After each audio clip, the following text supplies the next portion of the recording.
Hello বন্ধুরা, welcome back to my channel. কেমন আছো তোমরা? আশা করি তোমরা সবাই খুব ভালো আছো, আর আমিও খুব খুব খুব ভালো আছি। আর তোমাদের সকলকে স্বাগত জানাই নাইট অ্যাঞ্জেল মিডিয়াতে। আমি সোনালি চলে এসেছি নতুন একটা ভিডিও নিয়ে। আর এটা হচ্ছে কুপার্সের ভিডিও। কুপার্সে ঠাকুর দেখতে গেছিলাম, কালী ঠাকুর, সেই কালী ঠাকুরের ভিডিও। হ্যাঁ, এখন বলবে যে এতদিন পর তুমি কালী ঠাকুরের ভিডিও দিচ্ছ। কিছু করার নেই, তোমাদেরকে বলেছি আমি কিছু সমস্যায় ভুগছি। কী সমস্যা সেটা এখনই বলবো না, এখন স্টোরে জমা থাক, একদিন ঠিক বলবো। তো যাই হোক, এটা হচ্ছে 10 নম্বর ওয়ার্ডে কুপার্সের 10 নম্বর ওয়ার্ড দিয়ে শুরু করলাম, কারণ এত ভিড় ছিল। মানে কুপার্সে যখনই ঢুকলাম তখন দেখছি সব পুজো মণ্ডপে ভিড়, প্রচুর লাইন। শানুকে আমি বললাম, বিশ্বাস করো আমার সম্ভব না এত বড় লাইন দিয়ে দেখার, আগে চলো ফাঁকাগুলো দেখে আসি, তারপরে নয় ভিড়গুলো দেখবো। তো 10 নম্বর ওয়ার্ডে ঢুকে গেছে, পুরো পাখির থিম করেছিল। এখানে পায়রা ছিল, বেশিরভাগটাই পায়রা ছিল, আর সেরকম কোনো পাখি ছিল না। কিন্তু থিমটা আমার খুব ভালোই লেগেছে, বাচ্চাদের তো খুবই খুবই পছন্দ হয়েছে। সব ছোটো ছোটো বাচ্চারা কি সুন্দর পাখিদের সাথে দাঁড়িয়ে গল্প করছিল। আর এই যে এটা করেছে না, এটাও খুব সুন্দর ছিল।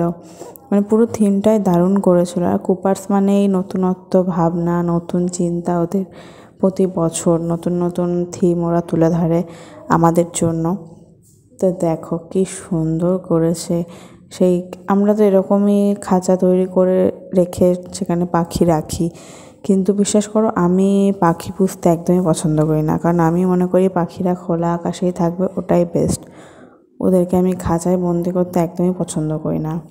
তো দেখো কত পায়রা, কত কালারিং কালারিং পায়রা। আর এগুলো যে টিয়া পাখি, জাস্ট একটা পুতুল বসিয়ে রেখেছে একটা করে। থিমটা দারুণ ছিল।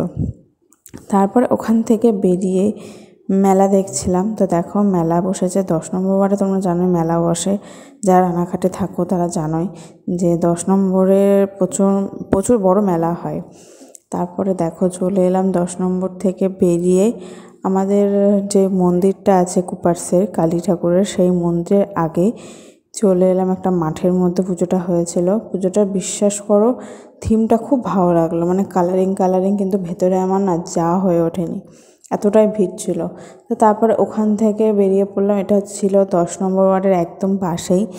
এই থিমটা খুব সুন্দর ছিল। বিশেষ করে পুরো প্লাস্টিকের চামচ কেটে কেটে এত সুন্দর ডিজাইন তৈরি করেছিল, অমায়িক। আর এখানেই না বিক্রি হচ্ছিল 60 টাকার বাসন্তী পোলাও আর চিকেন কষা, যেটা আমাদের একটা দাদা খাইয়েছিল আমাকে আর শানুকে। তো সেটা আমি আর দেখাতে পারিনি, কারণ এত সুন্দর স্মেল বেরোচ্ছিলো না, গন্ধে খিদে পেয়ে গেছিলো। এমনিই খিদে পেয়ে গেছিলো, ওই গন্ধে আরও খিদে পেয়ে গেছিলো, যার জন্য খাবার শুরু করে দিয়েছিলাম। আর ভীষণই ভীষণই টেস্টি ছিল।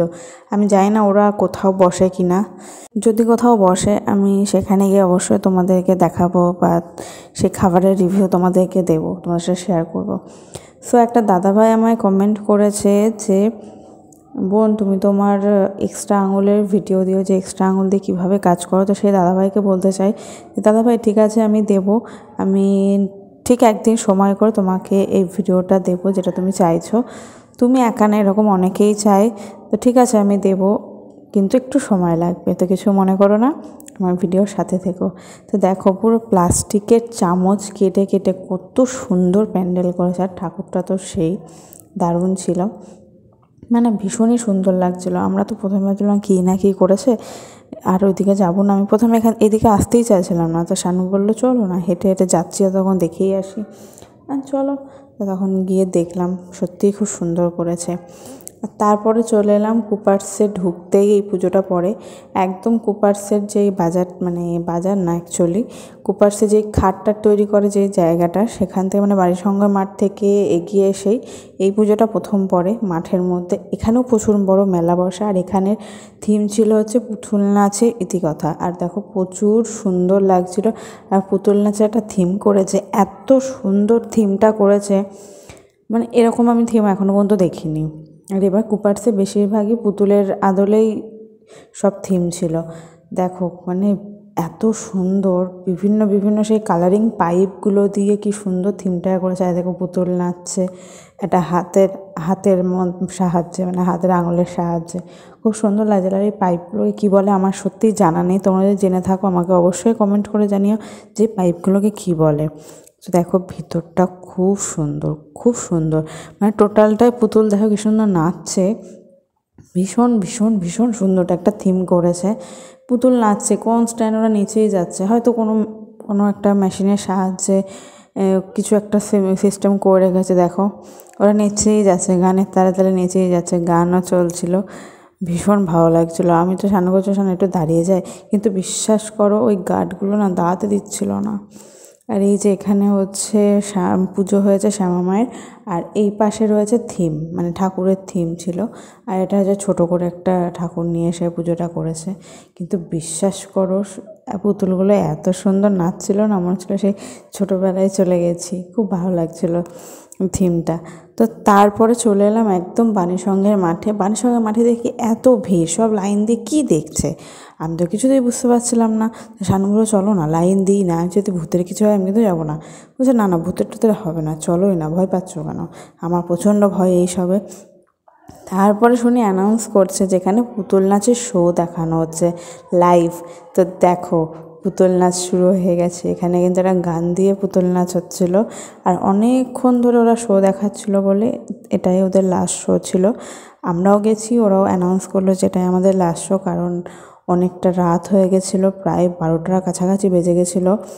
আর যারা পুতুল নাচ দেখাচ্ছিল, মানে শোটা দেখাচ্ছিল, তারাও টায়ার্ড হয়ে গেছিলো, যার জন্য এটাই লাস্ট শো। যাক, আমাদের কপালটা খুব ভালো ছিল।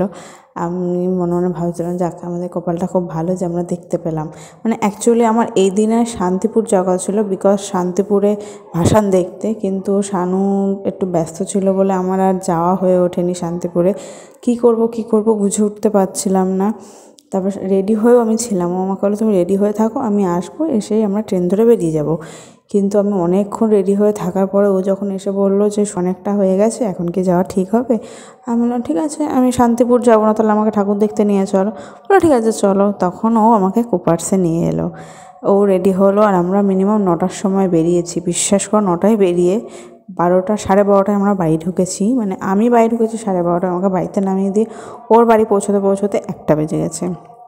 আর বিশ্বাস করো আমি এরকম পুতুল নাচ অনেক ছোটোবেলায় দেখেছিলাম। আর আমার পাড়াতে যখন দুর্গাপুজোর সময় পুতুল নাচ ইতিকথা করেছিল, তখন আমার দেখতে যাওয়া হয়নি, কারণ আমি চলে গেছিলাম পিসির বাড়ি সপ্তমীর দিন, তোমরা জানোই, যার জন্য আমার আর হয়ে ওঠেনি। সেজন্য এখানে সৌভাগ্য হলো, ওই জন্য দেখে নিলাম। বিশ্বাস করো খুব ভাল লাগছিলো। তারপর যাচ্ছিলাম বাড়ির দিকে যেতে যেতে শুনলাম শ্যামলী ক্লাবে নাকি খুব সুন্দর থিম হয়েছে। তাই শানুকে বললাম চলো, আমার বাড়ির দিকে যেতেই তো পড়বে, অসুবিধা নেই। আর এই শ্যামলী ক্লাব হচ্ছে সুরেন্দ্র যে সিনেমা হলটা আছে তার একদম পাশেই, বেশি দূরেও না। তো থিমটা দারুণ ছিল, দারুণ। বিশ্বাস করো আমি তো শানুকে বলছি বাহ কি সুন্দর বানিয়েছি, মানে এত সুন্দর কাজ করেছে যে কি বলবো। অ্যাকচুয়ালি এই খবরটা আমাকে দিয়েছিল আমার এক দাদা। সে রাত 2:30 পর্যন্ত তার পরিবারের সাথে ঠাকুর দেখেছে, তার 2 মেয়ে সবাই মিলে ঠাকুর দেখেছে। সে আমাকে বললো যে সুষমা যাস। আমার তো ভালো নাম সুষমা, যারা জানো তারা জানো, যারা জানো না তারা জেনে নাও। আমার ভালো নাম হচ্ছে সুষমা, ডাকনাম সোনালি। তো আমাকে বললো যে তুই যাস, খুব সুন্দর করেছে থিমটা। না দাদা ভিড় হবে, বলুন না একটু রাত করে যাবি, তাহলে ভিড় হবে না। আর বিশ্বাস কর আমি এখানে পৌঁছেছি তখন বাজে 12টা। হ্যাঁ, এখানে দাঁড়িয়ে যে আমি 2টো ছবি তুলবো সেরকমভাবে ছবিও তুলতে পারিনি। হ্যাঁ, শানু তুলে দিয়েছে, শানু মিথ্যা তো বলবো না, শানু ছবি তুলে দিয়েছে। কিন্তু থিমটা অসাধারণ ছিল, মানে একদম সেই দেখার মতো থিম ছিল। যে আমি হাঁ করে জাস্ট দেখেই যাচ্ছি, কোনটা ছেড়ে কোনটা দেখবো বুঝে উঠতে পারছিলাম না। এত সুন্দর একটা থিম রেডি করেছে এরা প্রতি বছর প্রচুর খরচা করে, প্রচুর সুন্দর সুন্দর থিম করে, কিন্তু এবার যে এতটা সুন্দর হবে বিশ্বাস করো ভাবতে পারিনি। এটাও কোনো এক জায়গার কিছু একটা মানে সামথিং কিছু একটা, সেই জায়গাটা কিছু ছিল সেটা তুলে নিয়ে এসছে। কোনো একটা মন্দির হোক, কোনো একটা রাজমহল হোক, যাই হোক কিছু একটা তুলে নিয়ে এসছে, সেটা আমার আর শোনা হয়নি। কিন্তু বিশ্বাস করো অসাধারণ ছিল ভেতের কাজটা। যারা যারা দেখোনি তারা আমার ভিডিওর মাধ্যমে দেখে নাও, আর যারা দেখেছো তারা আমার কমেন্ট করে জানিও তোমাদের কেমন লেগেছে। আমার কিন্তু দারুণ লেগেছে। তো যাই হোক বন্ধুরা, আজকের মতো ভিডিওটা আমি এখানে এন্ড করছি। কেমন লাগলো অবশ্যই কমেন্ট করে জানিও, আর আমার চ্যানেলটাকে লাইক, কমেন্ট, শেয়ার আর সাবস্ক্রাইব করতে কিন্তু ভুলো না। তোমাদেরকে বলেছিলাম আমার চ্যানেলে যদি 1K সাবস্ক্রাইবার হয় আমি সেদিনই সঙ্গে সঙ্গে লাইভে আসবো, আর তোমাদের সামনে লাইভে এসে আমি কেক কাটবো। সো অবশ্যই তাড়াতাড়ি করে আমার চ্যানেলটাকে সাবস্ক্রাইব করো, 1K করে দাও। Tata, bye bye.